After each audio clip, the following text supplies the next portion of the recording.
Hey, sister, this is Misty Williams, founder of HealingRosie.com, and I'm so excited to welcome you to Rosie Radio.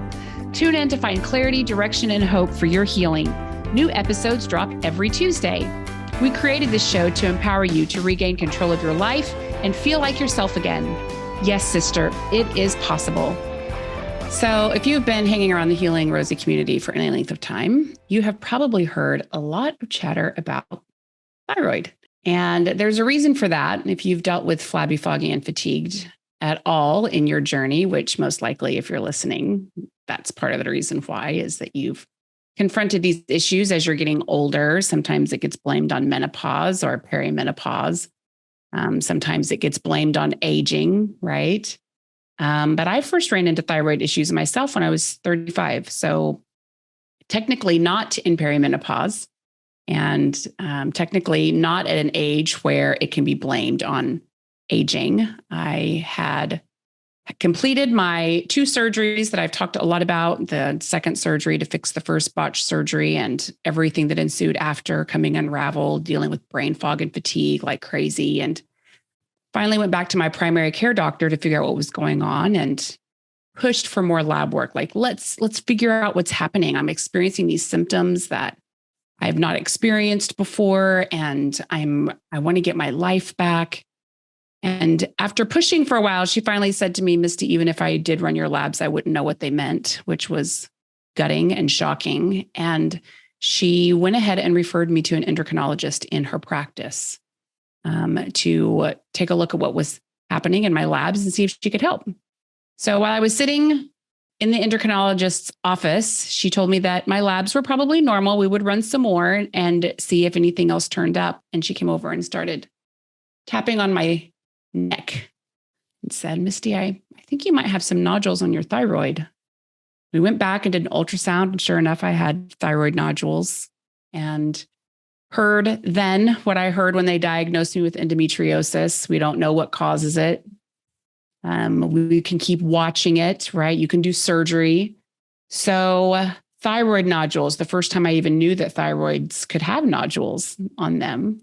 And over the course of the next 5 years or so, experienced my thyroid actually tanking. I know now that a big contributor to this was I had metals improperly drilled from my teeth 2 years later. I didn't know it at the time, of course. And 45-pound weight gain in about 3 or 4 months. And the doctors put me on hormone therapy, but never got to the root of why I was gaining all this weight, and found out 5 years later that it was because of the mercury fillings being improperly drilled. And likely at that time, I also picked up mold, which didn't get diagnosed for me until 2021. So I've been dealing with severe toxicity, and what I saw in my labs over about a 5-year period was my thyroid truly did tank. It got down to 2.1. My free T3 was down to 2.1, and I was feeling really exhausted, had the afternoon slumps where I just felt like my energy was bottoming out and I couldn't keep my eyes open. So today we're going to talk more about thyroid health, because this is a topic that I feel like almost all the women in our community, when they test properly, find out they have some kind of thyroid dysfunction that needs to be addressed. And toxicity is a huge, huge part of why we're getting sick and experiencing a lot of HPA axis dysfunction, but especially seeing our thyroid affected. So today we're going to talk to my friend Inna about thyroid health and Hashimotos and your thyroid type. And we're going to get a good education on how our thyroid works, what we can do to see for ourselves what's happening with our thyroid. One of the things that I have found really empowering is being able to know what optimal lab values are, so I can look at my labs for myself and see. And if you have not downloaded the Healing Rosie Lab Tracker, you will find optimal lab values in the lab tracker at HealingRosie.com that will really support this conversation today. But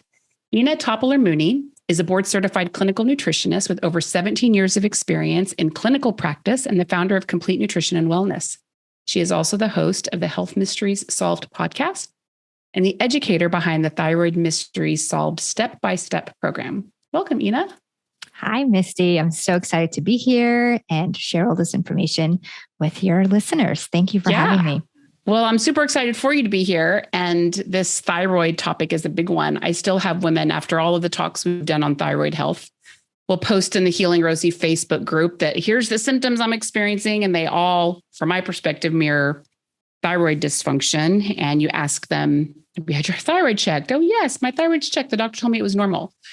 Do you know for yourself it was normal? Did you check your own labs? What labs were run? And we uncovered that the proper labs weren't run. And they don't really know how their thyroid is functioning. And very often they will go have the proper labs come and then come back into the group and be like, oh my gosh, here's what I'm seeing in my labs. What do I do? Because my doctor says it's normal and it's fine. So this is like a beat your head against the wall issue for patients who are not as blessed as you to have this amazing background in thyroid health and all this insight into what we need to do. So why don't you start unpacking for us? Let's kind of start at the beginning. I would love for you just to educate everybody a little bit on what the thyroid is, how it's connected to our hormones overall, and maybe some common ways that our thyroid gets compromised that creates these issues for us as we get older.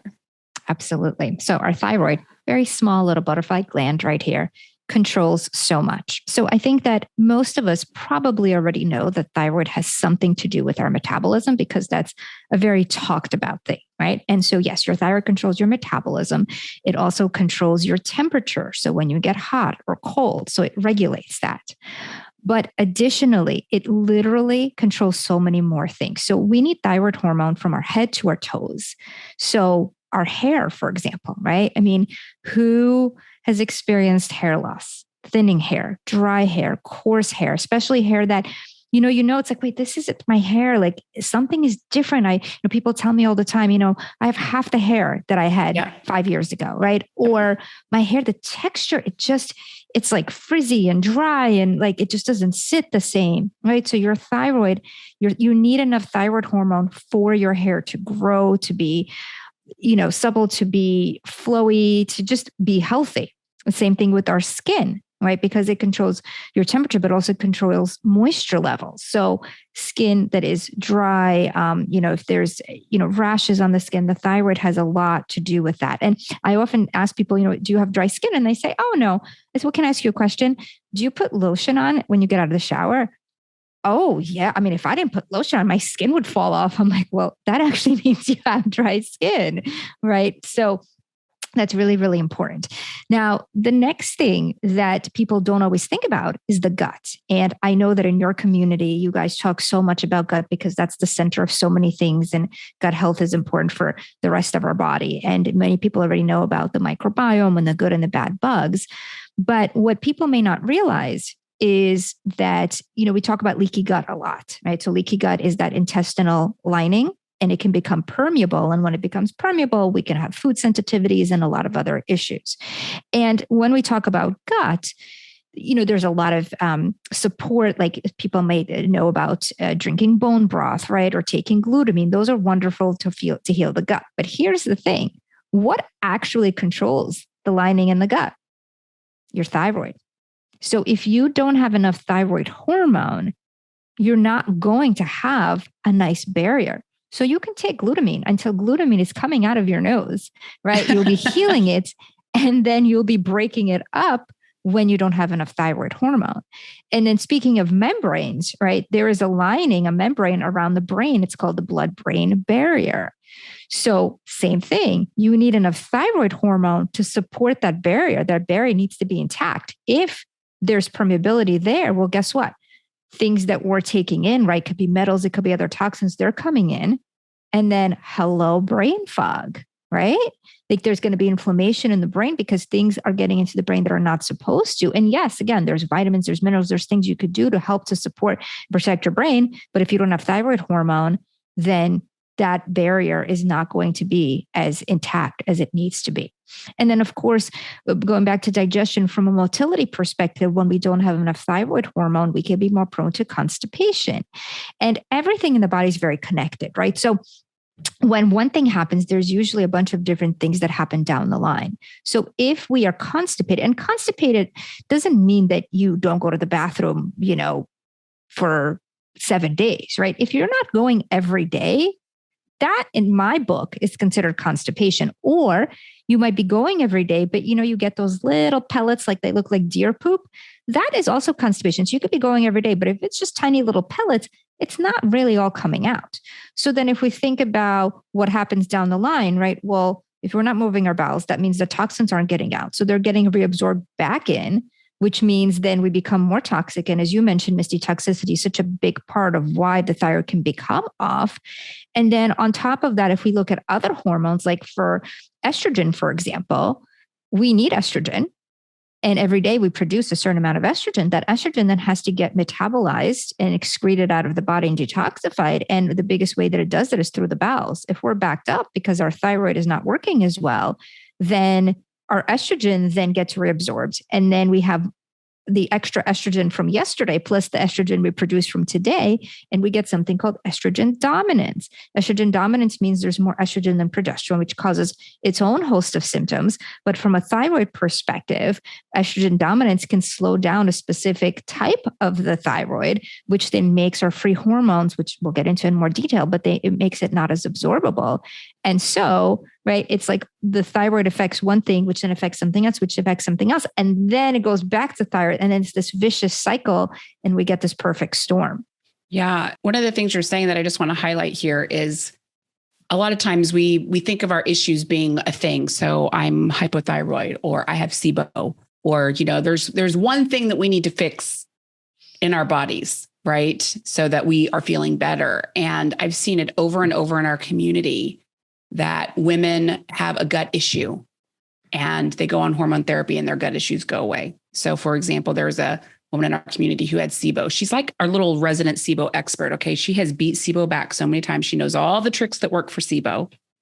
And as soon as she went to a doctor to have her hormones optimized, I believe she took thyroid hormone and her sex hormones, her SIBO went away. She has not had a SIBO flare in years, because she fixed her hormone problem, right? So if you think your problem is SIBO and you're isolating, like I need to fix the SIBO and you're doing all the SIBO protocols, right, to beat the SIBO back, but you're not looking at your body more holistically and seeing what's happening with your hormones, then you miss a huge healing opportunity. And instead of actually healing, you're just beating things back. So this is a really important conversation because hormones affect everything in the body. Mm-hmm. Just as you mentioned, you have brain fog, there's a huge hormonal component. You have gut issues, there's a huge hormonal component. Yeah. Mm-hmm. It's a super important conversation. It goes the other way also, right? Where if you don't have enough thyroid hormone and you're backed up, a lot of times also then you may not have enough hydrochloric acid because that's all controlled by the thyroid as well. So you can actually maybe be more prone to SIBO or to H. pylori or some of these other infections. So a lot of times it really has to be addressed together. And often, the thyroid kind of has to come first even before some of the other things. They're all important, but it's just a matter of putting it in the right, like step-by-step way. Right. Sequencing it all. Yeah. Yeah. And then I was going to say the other big thing that people don't always think about is our mood, right? So anxiety, depression, obviously there's so many different reasons for that. There's circumstantial things. There are things that are going on in our life and our stress, but there's also the neurotransmitter component that the thyroid controls. So, sometimes, and again, there's a time and place, and sometimes people may need medicine or may need supplements or may need certain things for that. And that's, of course, very important. But if you're not looking at thyroid, you could be missing a big, big piece of the puzzle. Yeah. So you talk a lot about thyroid type, and you're kind of building out this whole brand on understanding your thyroid type. I would love for you to talk to us about the different thyroid types, because I feel like we're going to set the stage here for the deeper conversation that I'm really wanting to have in this episode. Definitely. So before we get into that, I just want to make sure that everyone is on the same page about what thyroid hormones are. So we talked about what thyroid does. So I think we're good there. But what really happens and, what happens once your thyroid is produced its hormones? Because as you mentioned, people often say, oh yeah, my doctor said my thyroid is fine. And then we say, well, what did they check? Right? They're like, oh, I don't know, just TSH, right? So let's just talk a little bit about how the thyroid hormone gets produced and how it all works together, because that's very, very important. So most doctors that are more conventional will just test TSH, which is thyroid stimulating hormone, but that's one out of 9 different hormones. And it just gives us a little bit, right? It's important. I don't want to poo-poo TSH, but it's one out of many, and it doesn't give us the whole picture. So TSH is, believe it or not, it's not actually even a thyroid hormone. It's a pituitary hormone. So your pituitary signals the thyroid via the hormone TSH. And then once it produces TSH, the thyroid is going to produce T4 and T3, which are the thyroid hormones. Most of the thyroid hormones that are produced is actually T4. And T4 is not as active, it's inactive. And then T3 is the active hormone. But your body produces about 93, 94% of T4 and only, 6, 7% of T3. And so most people say, well, wait a minute, that doesn't make any sense, right? Like, why would the thyroid produce so little T3, which is active, which you need? Like, what's the deal here, right? But our bodies are really smart. So there's always an answer. They have a reason for everything. And because thyroid hormone, like we talked about, is needed for literally everything from our head to our toe, if we produce the T3, that active thyroid hormone, right in the thyroid, guess what? It's going to be used by the cells right here. And then there's not going to be enough to go around from to our head, our toes, and everywhere in between. So our bodies are so smart. They produce the T4. T4 then has to travel to other areas of the body where then it gets converted into T3. And then it has to go to the cells and absorb into the cells. Now, people might be wondering if they've done a thyroid test. They may see things like T4 and T3, but it'll say total T3, total T4, and free T3 and free T4. And I know this gets confusing, but I'll explain this. There is a difference, and it is important to do both, because a lot of people say, oh, well, I had a T3. I'm like, well, which one? They're like, I don't know, T3, right? So the total T3 and total T4 are what's produced or converted, but then they are bound to protein. So I always say that hormones are like children, right? You're not going to let your child just walk around on their own. They have to be chaperoned. So it's the same thing. Most hormones are actually bound by these proteins, and they're kind of like sitting on the bus. And as they sit on the bus then travels and takes them to where they need to go. So it takes them to the liver and the gut where they convert to T3. And then it also takes them to the cells where they can get absorbed in. So most of our thyroid hormones are bound. And so they're on the bus. And then when they jump off the bus to get into the cell, when they're not on the bus, right, that's what we call free hormones, meaning they're free, they're not bound so that they could get into the cell. But it's important to know that free hormones are only a very, very, very small percentage of our total hormones, which is why, even though it's important to test free T4 and free T3, you really can't interpret too much with just those. I mean, it helps, right? But you need to see it together with the total so you can look at the patterns. And then we also have something called T3 uptake, which looks at thyroid binding globulin, and something called reverse T3. That's almost kind of like an overflow valve. So reverse T3 is sort of like the opposite of T3. So when we have too much T3, sometimes it's not that common, but it can happen. The body will create reverse so that it doesn't affect you too negatively. But reverse also could be created because of inflammation or because of stress and things like that. So it is important to look at, because it's kind of like the opposition. If you have a lot of reverse, then your own T3 may not be used, even if you do have a good amount of it. So I hope this makes sense in terms of how they're all related and why you need all the hormones aside from just TSH. And then when you have this, then we could talk more about thyroid types. So essentially, thyroid is not a one-size-fits-all approach. And if your doctor tells you that it is, then it's time to probably get a new doctor, right?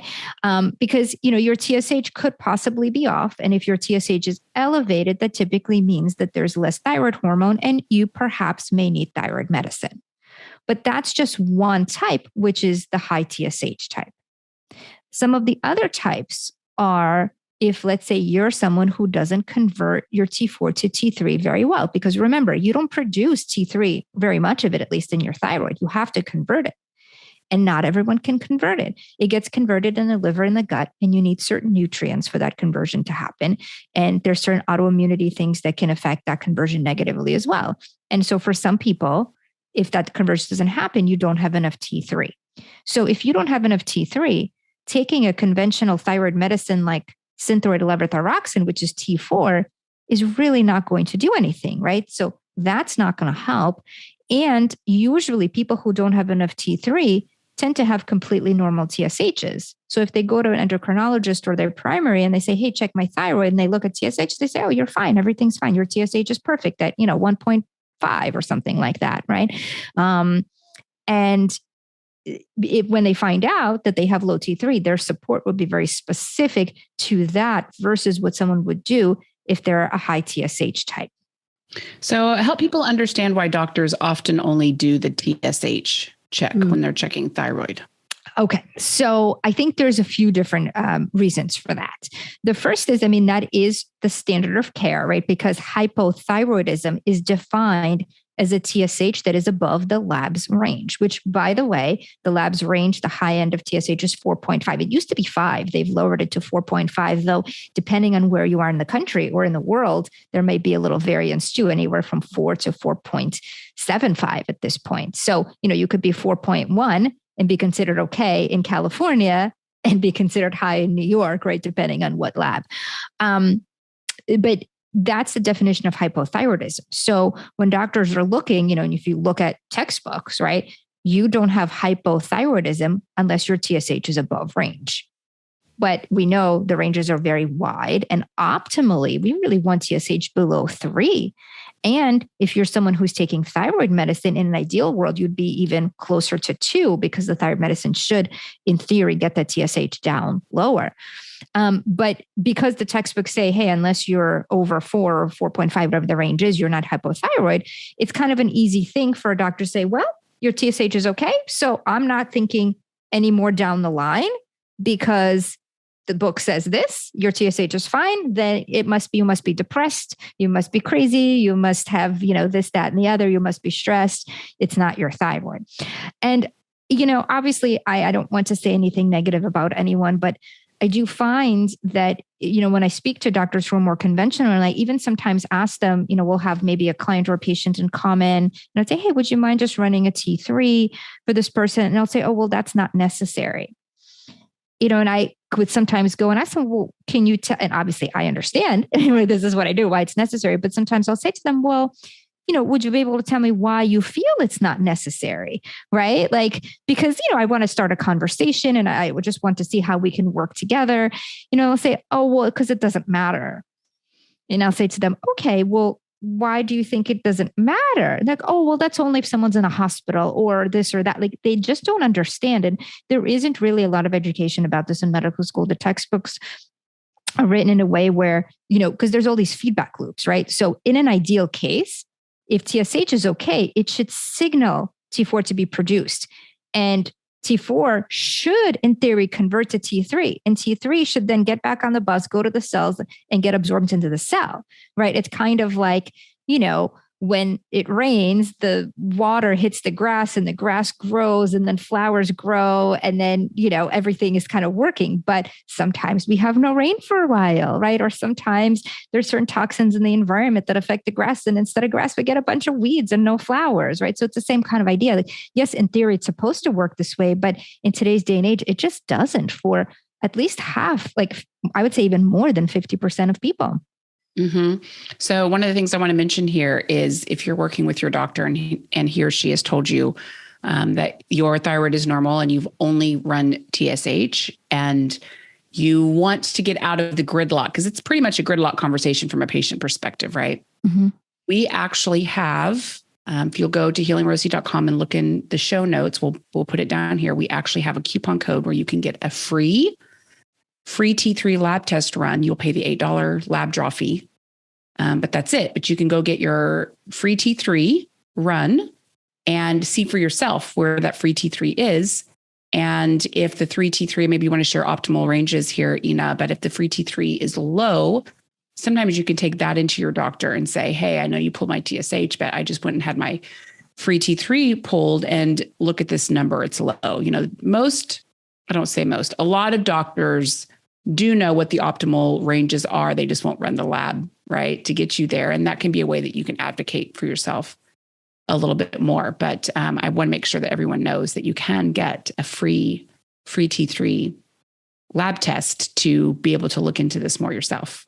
Yeah. And that's a great service for sure. And, I think a lot of doctors really just look at lab ranges. I don't think they look at optimal ranges. So, some may know if they're more functional, but I think from a conventional perspective, the lab range for T3 is about 2.3 to 4.2. So unless you're below 2.3 and it's not actually written as like a big L, you know, for low and like in red or in blue, sometimes they flag it, they're not even going to really, you know. Yeah. So you could, if you're below 2.3, you'll get a clinical hypothyroid diagnosis, but then you'll know for yourself if you're below 3 or 3.2, it kind of depends on the reference range and stuff. But if you're low, you can see for yourself, I need to find someone that can help me with this. And it's not going to be my doctor.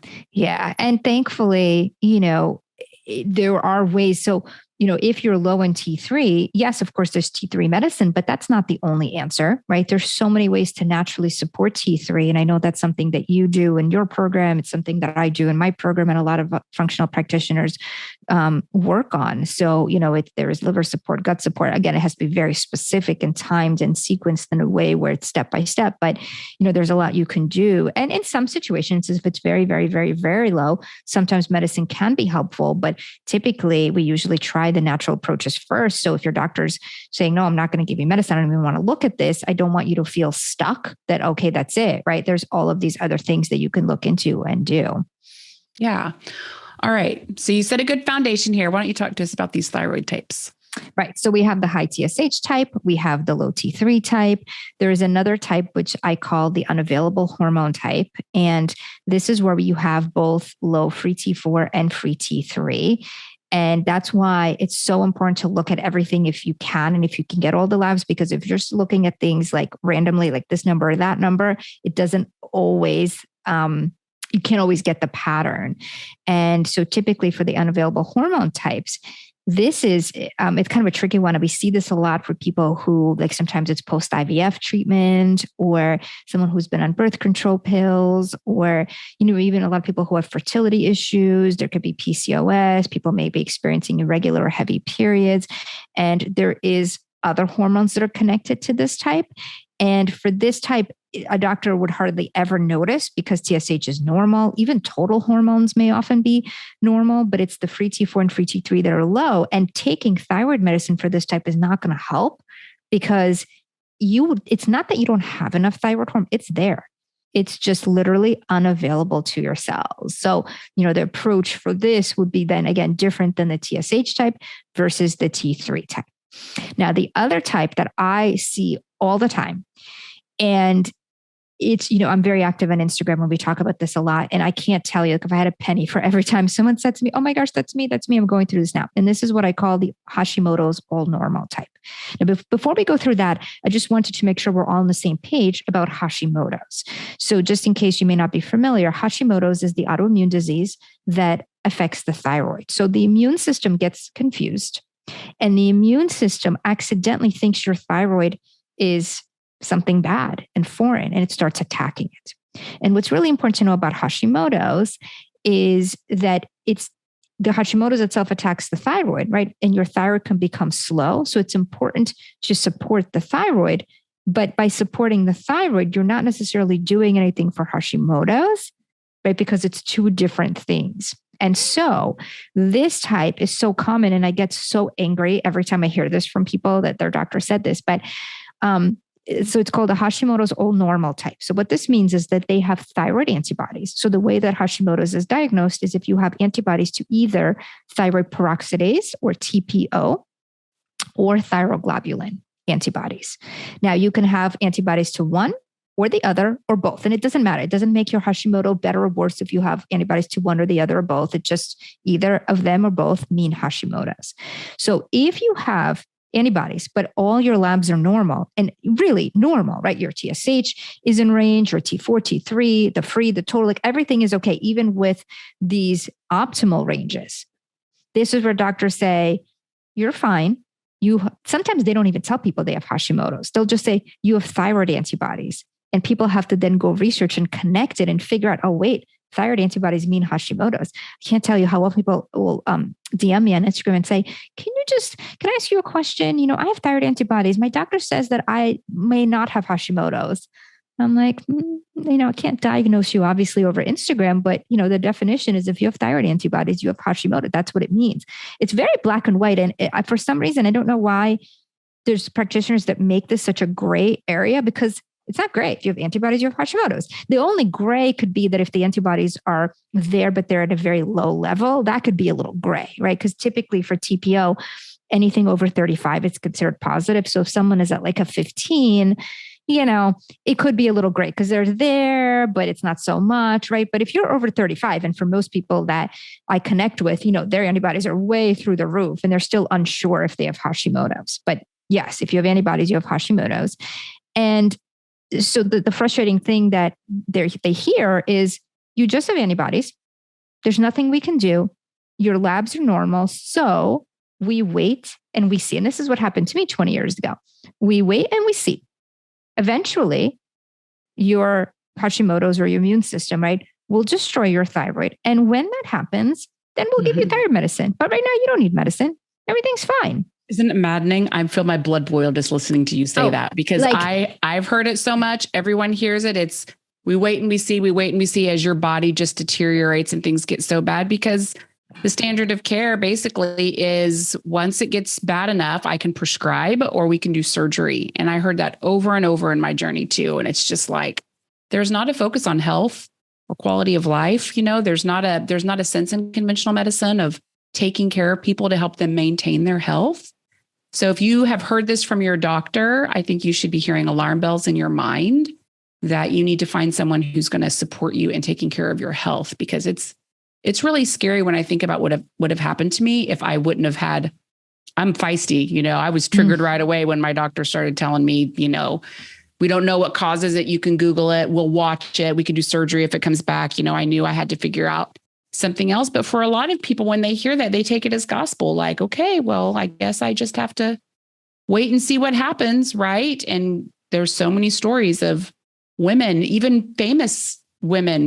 We hear Gilda Radner, and she was a Saturday Night Live comedian who was having all these issues in her body. And she had, she went to tons of specialists. They put her on antidepressants. Eventually she was diagnosed with ovarian cancer stage 4, but she was searching for answers for probably 2 or 3 years before she found out that she had ovarian cancer and ended up killing her. Right. So this whole wait and see thing, you already got me started. I just need to stop because, you have permission to ask questions and to find another doctor if they're telling you to wait and see. Yeah. Well, and I think that, when it comes to thyroid specifically and Hashimoto's, the reason why they say wait and see, I mean, it obviously they're not purposely trying to make you feel bad, right? Or be sick. Right. But from a conventional perspective, they just don't know. Right. Because if you think about it in like a very black and white sense, right, when your thyroid is functioning well, right, you don't need medicine necessarily, right? They're not going to give you medicine, but there is not this understanding that the immune system is destroying the thyroid and that we actually have something we can do to support the immune system, right? Because whenever I think conventionally people think about any autoimmunity, right, be it Hashimoto's or arthritis or MS or anything like that, we always think about the organ being attacked, right? The thyroid or the joint or the brain. And so we always think, okay, what medicine can we use for those organs so when they're attacked that we can like heal them or help them or speed them up or whatnot. But in more of a functional approach, right, we're always thinking, what's the root? Where's it coming from, right? It's the immune system that got confused and is attacking the thyroid. So let's teach the immune system, hey, immune system, like thyroid is good, like, settle down, don't like fret so much. And, we do that from a functional perspective where we look at immune triggers, and immune triggers are things like stressors and the foods that we eat and the infections we may have and the toxins that we may be, that we may accumulated, right? So that's where like the metals and all the mercury can come in and all the different viruses. There's so many things. But again, from a conventional perspective, they just don't look at it that way. They don't know. So they're not purposely trying to make you sick. They just literally don't know what to do about the immune system. Thankfully, though, there's so much we can do. Yeah, they're not taking responsibility for that. They don't make it their responsibility to understand things that are outside of maybe the scope of care training. Mm-hmm. I have mixed feelings about it. I empathize and think, I get it. I get that's how they were trained. And from the lens of their practice and what they were trained to do, they're following instructions, right? But as someone who makes the commitment to do no harm and is, committed to this field of medicine, it also infuriates me because, of course, as a doctor and someone who's seeing patients all the time, isn't there a part of you that's like, this does not make sense. I'm telling my patients to wait. And over time, I'm watching my patients get really bad diseases and die. And in the course of their care with me, I did nothing to support them in preventing what ultimately happened, So I'm not one to blame, but I am fierce on take responsibility. And if a person has not made it their mission in life to understand how to help you heal, you need to find someone who has made it their mission. Right? Exactly. Yeah. And, I have a lot of colleagues who were more conventional that have become more integrative. And like, when that happens, they literally I hear this so much. I say, I literally was thinking that what am I going to do? How, I can't help anyone. And when they learn more of the functional approach, they're like, oh my gosh, for the first time in 25 years of practice or 30 years of practice, I feel like I can actually help someone, which is such an amazing feeling, Yeah, but absolutely. So, and I think a lot of doctors are kind of going out this way. And, so there's more and more people that are doing this work, which is great because there's so many people that need it, Yeah.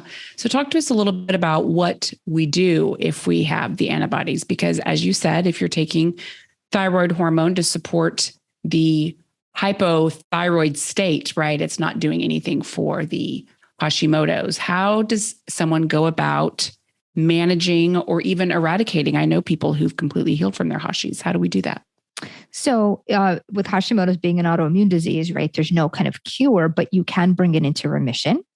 And you can bring your antibodies down, and you can bring it to remission where the thyroid is not attacked nearly as much, right? Sometimes we can't completely stop the attack, but we can slow it down significantly, which in my book is a win for sure. Mm-hmm. Totally. So the big thing is that we look at the things that trigger the immune system, right? Because it's the immune system that got confused. So it's not about the thyroid as much as it is getting the immune system to calm down. So there's 4 kind of categories where we can have triggers. The first is stress. The second is food. The third is infections. And the fourth is toxins. And then, of course, within those categories, there's a lot of different things that go into that. So for example, with stress is something that is both physical and emotional. So of course, there's different situations and circumstances, and we have stressors that go on in our life. But sometimes 2 people can be exposed to the exact same stress, but the way they see it, right, and how they deal with it is going to be different. So it's going to affect them differently. So it's not how much stress you have, but it's first, what are you doing to manage the stress when outside of that stress? And then within the stress, how are you thinking about it? How are you reframing? How are you handling it? And there's so much out there, from affirmations to other nervous system calming techniques to meditations to, all of these different mindset exercises. And I'm sure there's a gazillion courses out there from, Tony Robbins to, you name it, of just all of the different ways that we can kind of reframe, rethink, and manage it. So I think that's huge. And, one step at a time, right? You may not be able to do every stress management technique, but, even if you just do a few things and incorporate it into your day, it makes such a difference. And I always tell people, don't underestimate the power of stress, because, we think, oh yeah, everyone's stressed. But when your nervous system is upregulated from the stress, literally everything in your body is going to work backwards. You can't heal, you can't do anything. So that makes a really, really big difference. And then the other thing from the stress perspective is the physical aspect of the stress. So for example, blood sugar should always be as balanced as possible. And a lot of people don't realize that if our blood sugar is dysregulated, meaning maybe we're eating a lot of carbs and aren't balancing it with protein or a good fat, our blood sugar is doing this. And when the body has to balance this up, down, that's a huge physical stressor on the body. Huge. And just by balancing blood sugar, we can eliminate, 20, 30, sometimes even 50% of the stress that our body's under. So that makes a really big difference. And then when we look at food, and of course, this is going to be somewhat individual because we are all different, but there are certain foods that are kind of known to be triggers, especially for Hashimoto's, like gluten, for example, because so many people with Hashimoto's and other autoimmune diseases can have the celiac genetics, meaning that your body is just, it doesn't mean you have celiac disease, but that your body is just genetically not predisposed to process gluten. And so every time you eat it, the body's going to attack it. And then there is something called molecular mimicry, where the body can confuse gluten with other proteins that lie on different organs. And so the body can accidentally start attacking the thyroid because there's just a little similarity. You don't need a lot. There's just going to be a couple of similar proteins, and the body can get confused with that. Dairy could be another big thing. Now, for some, it could be grains, or it could be lectins, which are these, they call them kind of like anti-nutrients in foods that can be problematic. But it doesn't mean that every single person needs to be on a paleo or AIP diet, right? Some people are okay with grains, but I find gluten and dairy typically are the most helpful to avoid, and almost everyone can benefit from that. And then we could do food sensitivities, we could do elimination diets just to see. And initially, I do find that it's helpful to take certain things out just to kind of let things calm down. But for many people, they are able to put a lot of those foods back, especially as we heal the gut and support the body. Because I think sometimes, people are worried, oh my gosh, like, am I ever going to be able to eat, a rice or, a cookie ever again, right? And for most people, yes, like made in the right way with the right ingredients, absolutely. I think gluten and dairy are kind of like the big staples, but other stuff might need to be eliminated at first. But I know for me, I was able to introduce and I'm okay with it, but everyone is a little bit different. So talk a little bit about what it looks like to reintroduce. This is a very common, so there's a couple schools of thought on how to manage food sensitivities. Amongst our colleagues, I've had this conversation with lots of our colleagues in the space. Food sensitivity testing by some is recommended as one of the first things you do whenever you're working with a new patient and you're, really trying to get them optimized. There's some people that recommend you must do food sensitivity testing right away. And then there's other people that say, actually, no, don't do food sensitivity testing right away. Do an elimination diet. Maybe you go full AIP for 6 or 8 weeks, and then you start reintroducing foods one by one to see how your body's going to respond to it, and manage it that way. And do food sensitivity testing if even after doing an elimination diet, you haven't eradicated the issue. So I'd love for you just to add some color to this conversation and share what's worked in your practice, because you've been working with people on this for almost 2 decades. Yeah. So, and I've actually done it a few different ways because, as with anything else, that's why they call it practice, right? You try different things. When I first started practicing almost 20 years ago, I was running food sensitivity testing pretty early on.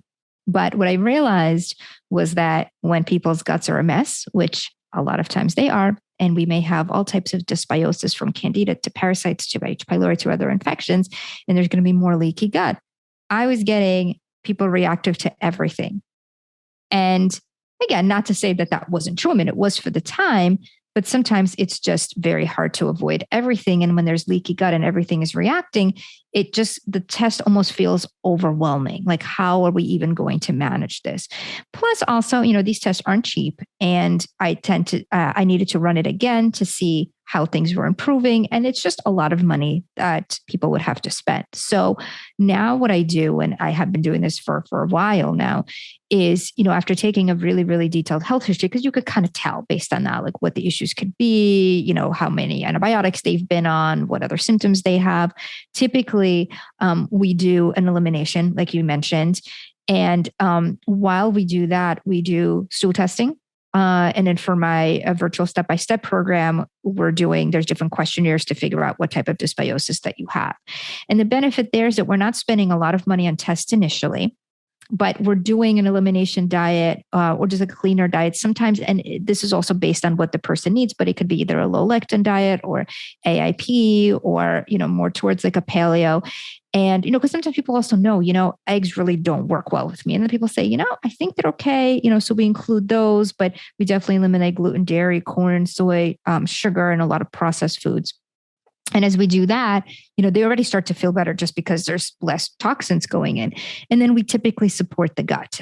Usually I'll do a stool test and an organic acid test, and I'll take a look at what's there, if there's yeast or other infections. If, sometimes if people don't have a budget for testing, we could do it through questionnaires, which I do that in my virtual program as well, to see, the level of dysbiosis they have. And then I pick and choose a protocol for them based on that. And then once we support the gut, and we usually do a little bit of liver support at that time, then we start to introduce some foods, and then typically we'll do food sensitivity testing. So basically it's the second option. I'm also of the opinion that we really don't want to eliminate and reduce too much for too long, just because it is so important that we have a nice, diverse microbiome. And the way it's not just about taking probiotics. I mean, yes, those help.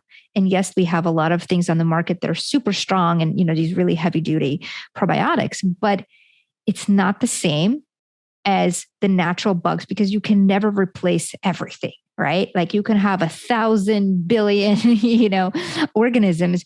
You're still not going to absorb the same way because you have so many more other bugs. So it's about eating different types of foods and it's plant fibers, right? So, meat is great, but meat isn't going to diversify your gut. It's the fiber from all the different plant foods. So vegetables and beans, those are the things that are going to help to diversify. So I really just want to make sure that we're not on a very restricted diet for more than 6 months. And then we start to put things in. Sometimes maybe we're not able to put grains in, right? Or gluten. That's okay.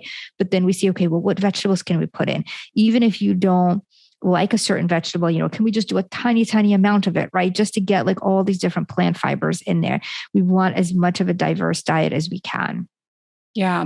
One of the things that we talk about in Healing Rosie University and in the community around the food piece is if you have food sensitivities and you've had to eliminate them from your diet for a long period of time. I mean, there's people that have for years not been able to eat bananas or avocados or whatever.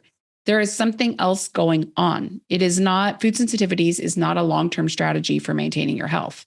It is a short-term strategy for bridging things so that your body can heal, right? But if your body's not healing, you need to get to sleuthing, go deeper and figure out what is actually going on at a deeper level. There's likely some infections and toxicity that has not been uncovered, and you need to uncover those so that you can actually get rid of them, because you run the danger when you eliminate foods for long periods of time from your diet, you run the danger of permanently compromising your microbiome because all the good gut bugs die, right? So this is an area where we have to be careful. And I don't feel like people get adequately informed around eliminating foods from their diet. This is a really important conversation that we're having right here because, long-term elimination is not healthy. Another piece to this that I find myself talking about a lot because it was profound for me as a patient hearing it is the importance of running the right food sensitivity tests.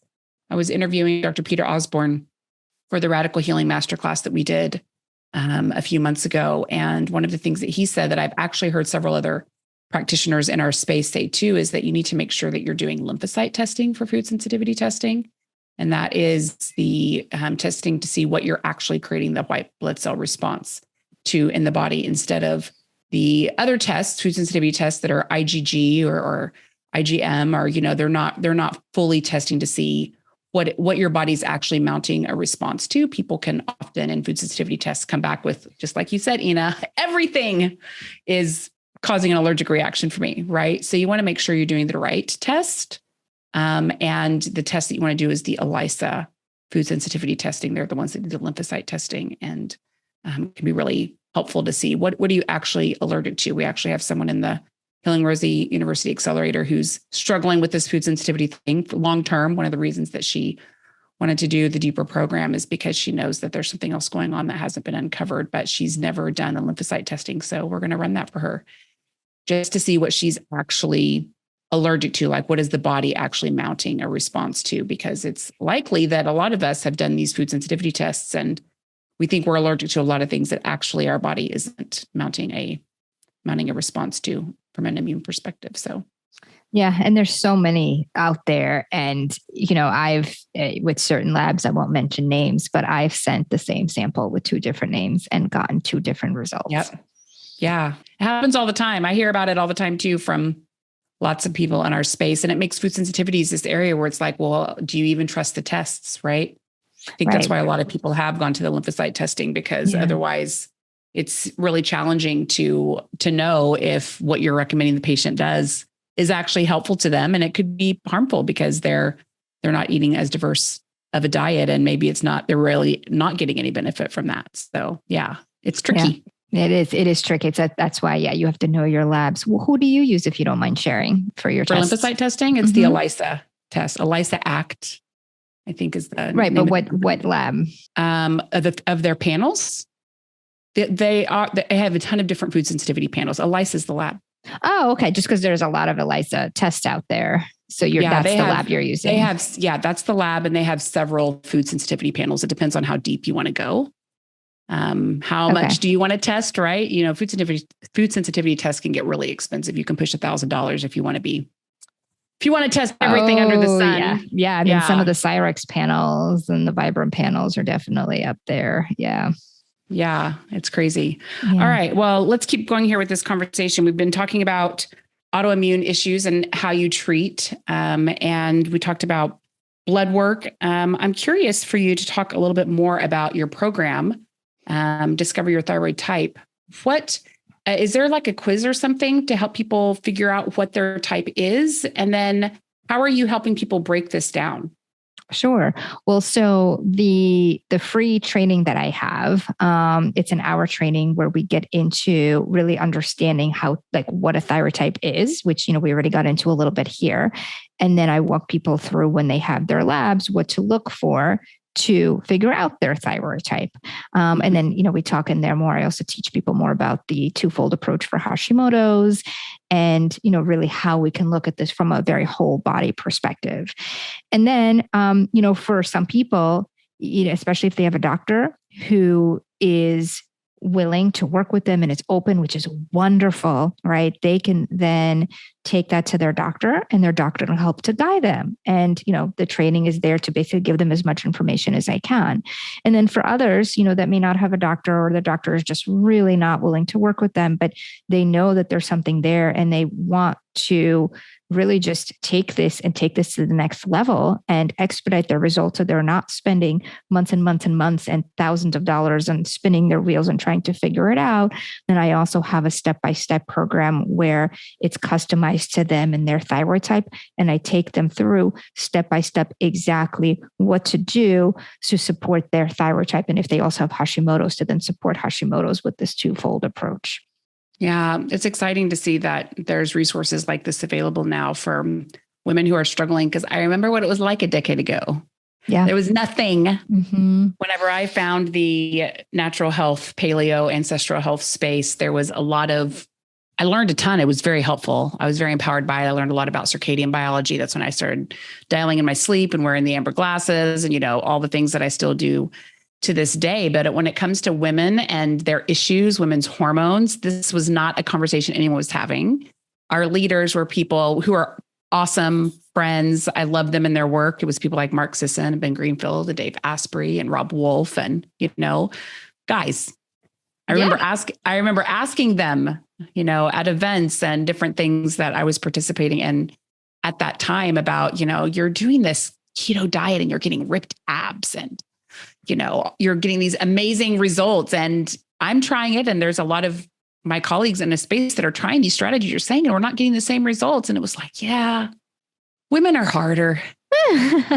And that was kind of the end of the conversation, right? Like women are harder. Anyway, next question. I remember feeling so frustrated. It was a big reason why I wanted to start Healing Rosie. It was because this conversation is not going away. 70% of the people in this larger community are women, and we need to be having conversations about our hormones and how those are affecting our bodies and about these different diet types. We're doing keto diets and intermittent fasting and all of this stuff. And it's not one size fits all for women. Our bodies are we're little snowflakes, every single one of us. And it's important that we're understanding how to look at our labs, what kind of health care that we need, what kind of practitioners we need on our side, what kind of, lifestyle to develop.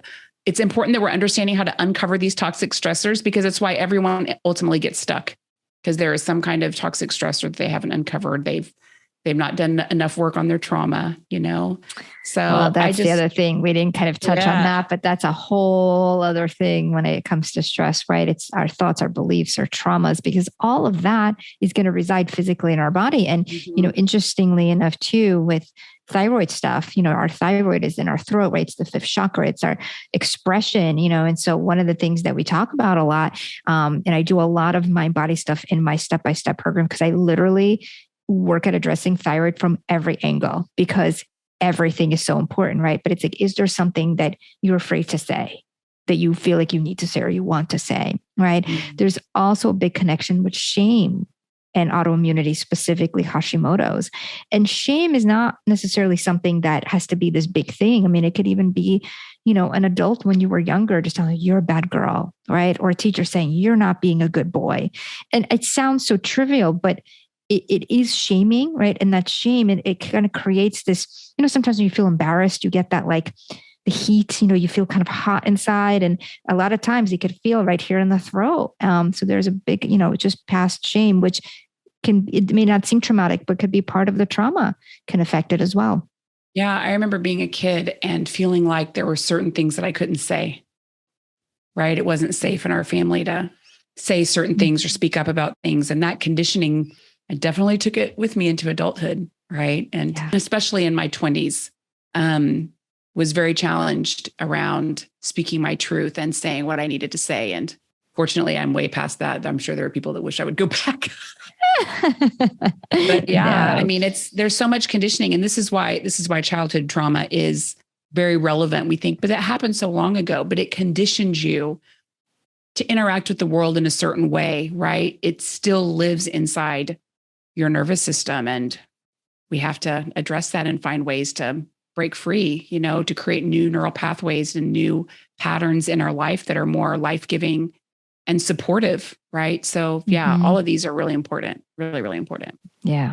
Well, we are going to have links in the show notes to all the great resources from Inna. You can find her Instagram and her website. We will have a link to this webinar, Discover Your Thyroid Type, so that you guys can go learn a little bit more from her. Her work is amazing, and I really love how committed she has been to helping people with this thyroid issue. And not only the thyroid issue, she's really well versed in, all right, we see problems here. Let's start looking for the toxic stressors that are contributing to this. And it's really an important part of being able to create healing, set the conditions for healing to happen in the body, not hyper-focusing just on one piece of this puzzle. So thank you so much, Inna, for chatting with us today and sharing all of your awesome wisdom. This has been fantastic. Of course. Well, thank you so much for having me, and, really right back at you with all the work that you're doing and this podcast and your Facebook group and all of the education that you have. And, what an advocate you are, not just for yourself, but for thousands and thousands and thousands of women that really need your support. So thank you for all the work that you do. Yeah. Well, it's an honor for both of us, I know, to hold this space and make this contribution. So thanks everyone for tuning in. We'll see you very soon. Bye for now. That's it for this week's episode. Thank you for listening. I hope you're feeling more empowered to overcome your flabby, foggy, and fatigued and to reclaim your life. If you haven't subscribed yet, don't forget to hit that subscribe button right now so you don't miss any of our episodes. We have some awesome shows coming right up. I love reading your reviews and comments too. They inspire me and encourage other Rosies to hang out with us and learn all these amazing strategies for healing and living our best lives. Till next time, sister. Bye.